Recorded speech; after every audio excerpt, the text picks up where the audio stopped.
we'll talk about a few things to update you. There are so many topics, but I hope these are interesting. Dupuytren's disease, surgical infection after steroid injections, latest gadgets, flexor tendon repair and wrist arthritis. Now let's look at Dupuytren's disease.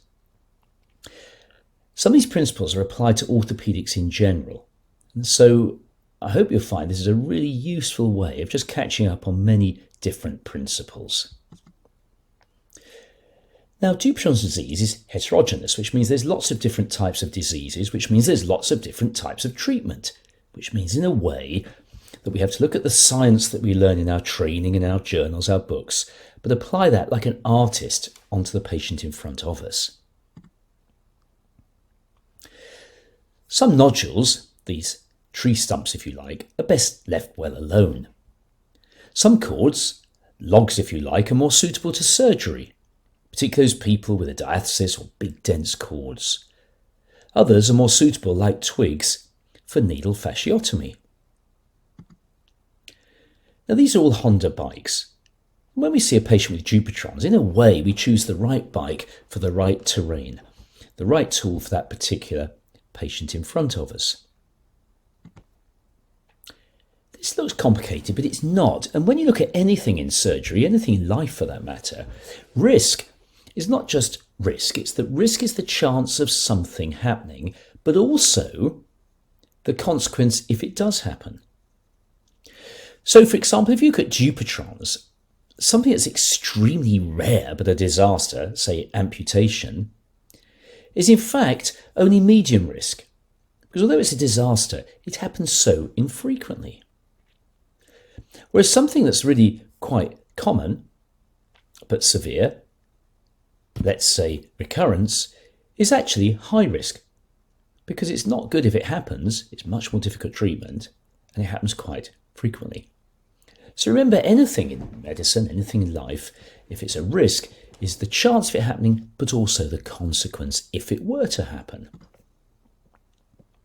Now, I'm sure you've all heard of the Montgomery versus Lancashire ruling by the Supreme Court. And this is very important with everybody that we treat. A doctor has a duty to take reasonable care to ensure a patient is aware of any material risk.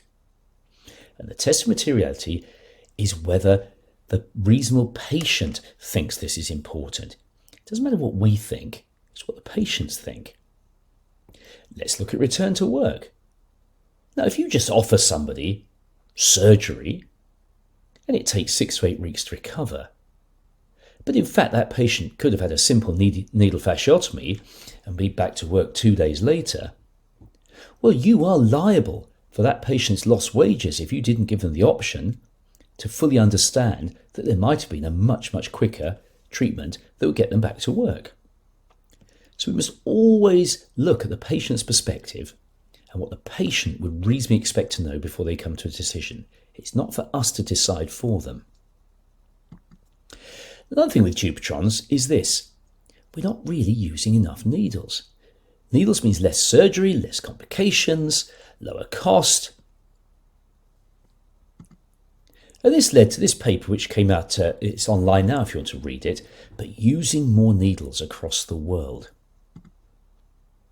If you think about it, in surgery, cardiac surgery and gynecology, everybody is becoming less and less invasive. And we're the same in orthopaedics with arthroscopes, percutaneous fixation, and so on.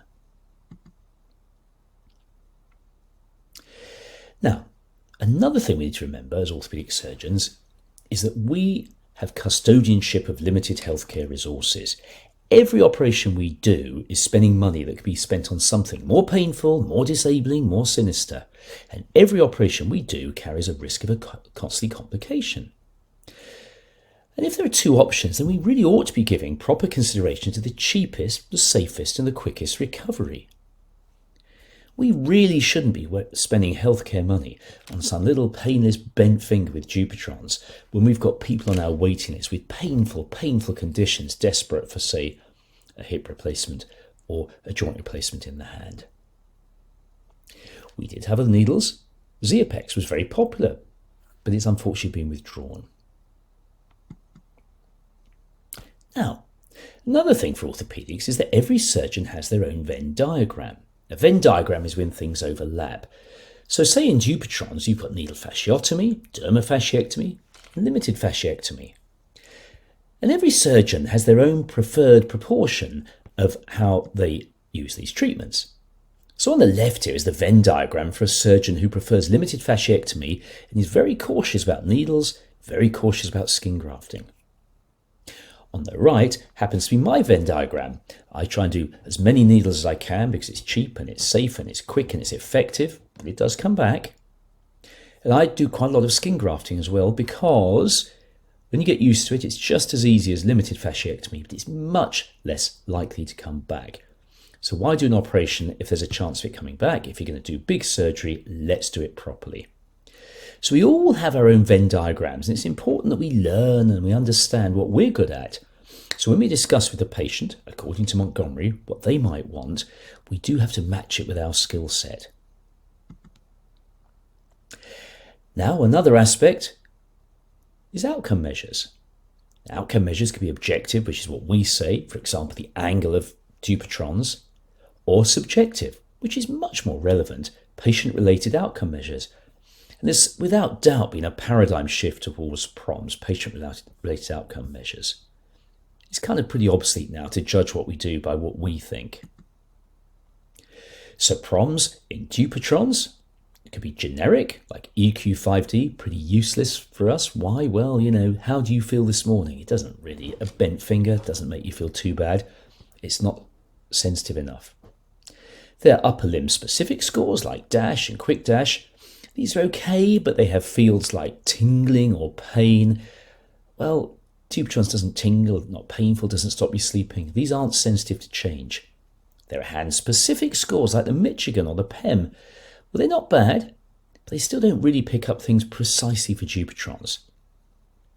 And finally, there are condition-specific scores like the URAM, which is a rheumatological score just for Dupuytren's, or the Southampton scoring scheme.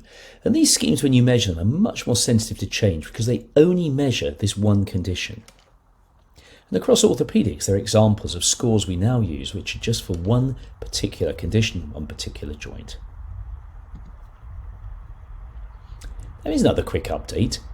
Do steroid injections increase the risk of surgical infection? Well, we do know that steroid injections are good medicine. Why? Because it's cheap, it's quick, it's effective. We know they work for carpal tunnel, trigger finger, basal thumb arthritis. If not durably, for a worthwhile period, they can confirm the diagnosis. But do they increase the risk of infection? Well, actually, all of these papers are 2020, 2021, and it's pretty clear that if you have an injection for trigger finger, carpal tunnel, then within the first 3 months after that injection, if you have surgery, there is a higher risk of getting an infection. Worth remembering. Now, this is more fun. The latest gadgets. Orthopedic surgeons, we love all our stuff. Let's just look at a few hand surgery gadgets. And we'll go through these one by one. Now, the total DRUJ replacement reliably addresses an unmet need, which is the unstable, painful DRUJ. Before this came along, we had no option for this particular condition. It's very, very clever. There's a polythene ball. There's a stem here that goes up and down as you rotate the forearm. There's a long, long stem that osseointegrates. Then the DRUJ, in a stable fashion, is reproduced by this plate. And this was brought into practice many years ago now, but as time's passing, we're starting to get more and more confident with results coming out. In this review in 2017, a 97% survival rate over 4 years, which isn't bad. I found this to be very successful. Here's a patient who had a wrist fusion, but an unstable cervicapandry, dreadful operation. We tried to stabilize it with this implant, and it still didn't work. And after 9 operations, this lady was eventually pain-free with a Shecker. Transformed this lady's life. Here's another example. This patient had an ulnar head replacement which over the years eroded and became painful. We took it out, and this was just 3 weeks ago, put in a Shecker, and this lady has a very, very painless and stable rotating joint. Scaphoid plates. This is a great gadget. Now, traditionally, we've always used screws and sometimes wires to fix the scaphoid. But we now have this very, very low profile but very strong plate. And this is clever because it allows us to fix fractures that previously were causing trouble. In particular, if you'd had a previous big screw and it didn't unite, and there's a big hole where it hasn't united, another big hole where the screw was. Now, you can't really fix this with another screw. There's no room. There'll be no biology. The cross-sectional measurement, pi r squared, means that the more metal you put in, the less bone there is available to actually heal. And the scaphoid plate has been really useful for this sort of awkward fracture because the plate goes in at 90 degrees to the previous fixation, takes up almost no bone biology, and allows plenty of bone graft to go where the screw was and across here. And these papers in 2019, well, they show that with a scaphoid plate and simple cancellous bone graft, 100% union rate, even with avascular necrosis. And this really is a very stable and very effective device. The only problem we have is that when you bend the wrist around, this plate can rub against the radius, and that's not ideal. So recent meta-analysis 2021 showing again 94% union. And another one 2021 again showing very, very satisfactory results from this device. Another gadget you need to be aware of is the volar lip plate. Now this is the volar lip. If you look at a scaphoid fracture, sometimes a bit pulls off the front, and it's very, very hard to capture that with a traditional volar plate because it's just too far distal. So we now do have available these various implants which have got the volar lip. This is it here, right at the front, to really go distal, really go distal. You can even put sutures in to actually hold that plate very, very distally and support it. And these really have made very difficult fractures much, much easier to fix. The volar lip plate. Here's another one, the mini tightrope anchor. From time to time, if you do a trapeziectomy, the metacarpal base knocks down onto the scaphoid. That was really difficult to treat. And this device here, very clever, it allows us to actually suspend out the metacarpal base using an anchor running from the base of the first to the base of the second. It's very effective in short-term use. What we don't know yet is whether it lasts. So watch this space. Bridge plating. This is an alternative to external fixation. When I was much younger, we used to have to put in external fixators, pulling it apart. These are shocking. You imagine trying to live for 6, 8, 10 weeks with a slowly uniting fracture with these bits of metal sticking out your arm. So these exploded fractures, like you've trodden on a biscuit, you can't fix these with plates and wires and screws. What you can do is, through 2 small incisions, put in a plate here, goes all the way under, and we fix it proximally as well. And this jacks out the bone to length. Here's the example we had of a highly comminuted fracture fixed with this bridge plate. CT scans showed it healed, and eventually we took out the bridge plate. And finally, for the gadget section, well, joint replacement for CMC joint arthritis. Now, the gold standard for a long time has been simple trapeziectomy. It works well, but 85% of people are pleased. But joint replacement has the potential advantage that you can get back to pinch much, much quicker because you haven't shortened the ray. You don't need to adapt. So joint replacements are certainly appealing. And there have been lots of different devices, lots of different materials, cemented or uncemented. But there's a very complex mechanics in the base of the thumb. And typical of orthopedics, there's lots of series, they're small, they're from one keen centre, short follow-up, lots and lots of designs have quietly faded away without publication to say they were bad, even though there may have been publications with very short follow-up saying they were good. And we have this Scott's parabola that I'm sure you're familiar with so many orthopedic devices where it starts off as a promising idea, everyone starts to use it, we all realise they're rubbish and we stop using them again. And thumb-based replacement is just the same. But watch this space, there are 3 implants at least which are having some good 10-year results now, the Arpe, the Maya and the Ivory. It may be that with certain patients, properly trained surgeons, where you have just a few surgeons doing lots of them, not everybody doing it, this is GERFT, getting it right first time, that perhaps we should start to be using these for some specific people. Now, flexor tendon repairs. There are 2 recent review articles that you really should be aware of in the Journal of Hand Surgery on flexor tendon repair, how to get the best possible results. And to summarise, we should be using 4 or 6 strand sutures. The peripheral suture is optional. The repairs need to be bulked up, not gappy. We need to vent the pulleys. We need to get the splint going very, very quickly, not restrictive stiff splints.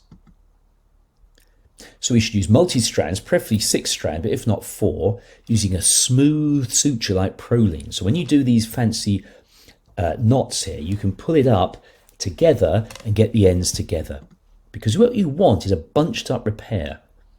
If you do a smooth repair, then as the patient loads it, it starts to gap. Then there's no biology to heal.